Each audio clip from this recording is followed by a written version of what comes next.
అరే ఇసాం ఇంకా ఇక్కడే కూర్చున్నావా? మొన్న బంగారు కావాలంటివి. అవును, అయితే బంగారు తగ్గింది రా ఇసాం. 66,000 ఉంది 916.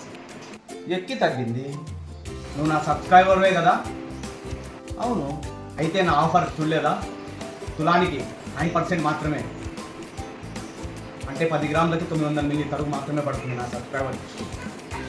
ఇది కదా మరి చెప్పాలి నువ్వు.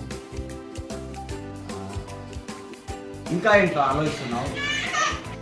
ఆ బీసీనో ఎంసీనో వేస్తారు కదా. అది బీసీ ఎంసీ కాదురా, మేకింగ్ ఛార్జెస్ కేవలం 500 మాత్రమే తులానికి. అయితే తీ మరి షాప్, టైం అవుతుంది తొందరగా. అబ్బా ఎంత ఫాస్ట్ ఉన్నావు. అలాగైతే మీరు కూడా ఉన్నారుగా సబ్స్క్రైబర్స్, మాత్రమే 9% ఇస్తున్నాను. బంగారు రేట్ కూడా తగ్గింది, తొందరగా వచ్చేయండి. లైక్ చేయండి, సబ్స్క్రైబ్ చేయండి, షేర్ చేయండి. Thank you guys.